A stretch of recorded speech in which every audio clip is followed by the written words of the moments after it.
I was walking through the halls when the air grew heavy, like the walls were closing in.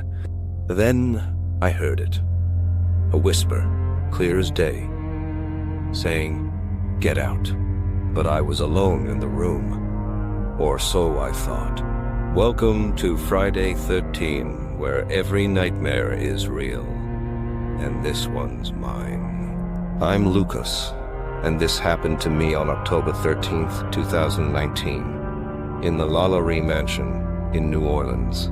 Stay with me, because what I experienced in that house, it's still there, waiting for someone new to explore its halls. It was October 12th, 2019. I was 26, visiting New Orleans for a friend's bachelor party. I'd always been drawn to the city's haunted history, and the LaLaurie's mansion was at the top of my list. The stories were brutal. Delphine LaLaurie, a socialite who tortured her slaves in the 1800s, her mansion a site of unspeakable horrors. I had heard the tales of ghostly screams, apparitions, even objects moving on their own. My friends weren't interested, but I couldn't resist. I booked a private tour for the next night, October 13th. I thought it'd be a thrill, maybe a little spooky. I had no idea what I was walking into. The tour started at 8 p.m. The guide, a local named Marie, led me through the grand foyer, her voice low as she recounted the mansion's dark past. She spoke of the fire in 1834, but revealed the horrors in the attic, the tortured souls who never left. I felt a chill, but I told myself it was just the stories getting to me. As we moved through the rooms, the air grew heavier, like the weight of the past pressing down. Marie smiled. "Ready to see the attic?" I nodded, but my gut screamed to turn back. The holes were narrow, the wallpaper peeling, the portraits on the walls watching us with hollow eyes. Marie led me to the staircase, her footsteps echoing. Halfway up, I heard it, a faint whisper like a breath against my ear. "Get out." I froze. "Did you hear that?" I asked. Marie turned, her face pale. "Hear what?" she said. I shook my head, told myself it was the wind, but the air, it was still, suffocating. We reached the attic door, and Marie paused. "This is where it happened," she whispered. I pushed it open, and the smell hit me. Damp, sour, like something rotting in the walls. My hands shook as I stepped inside. The attic was dark, the beams casting long shadows. Marie stayed by the door, her eyes darting nervously. I walked deeper, flashlight in hand, my heart pounding. That's when I saw it, a figure hunched in the corner, its back to me.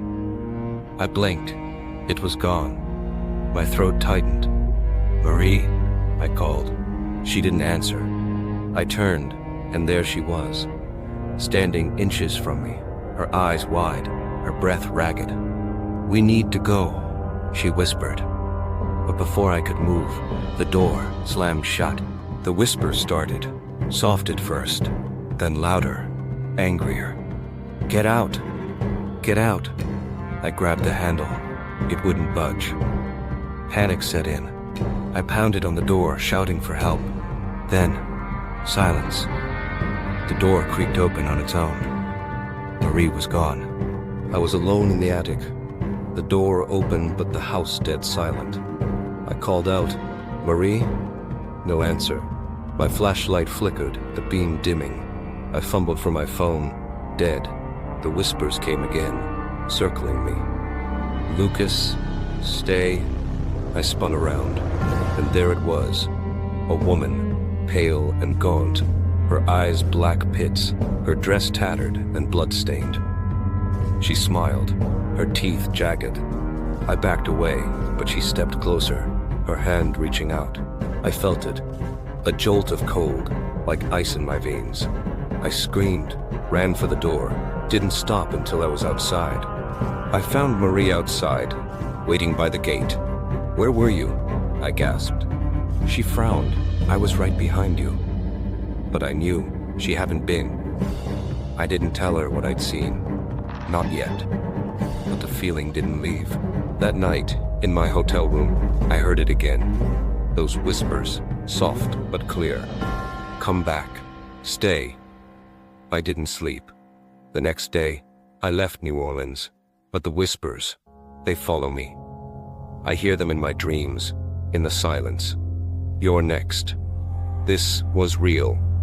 October 13th, 2019, New Orleans, Louisiana. I've got the photos, the recordings, the scars. If you don't believe me, check the comments. I'll share what I can. So, next time you explore a haunted house, ask yourself, who's really walking those halls? That's my story. Every detail real, every fear still with me. If you've experienced something unexplainable, drop it in the comments. I'll read every one. And if this terrified you, hit that like button, subscribe, and share your own true horror story in the comments, or join our Discord server, link in the bio. We'll feature the scariest ones in our next video, and yours might be next. This is Friday 13, signing off. But remember, the shadows are always listening.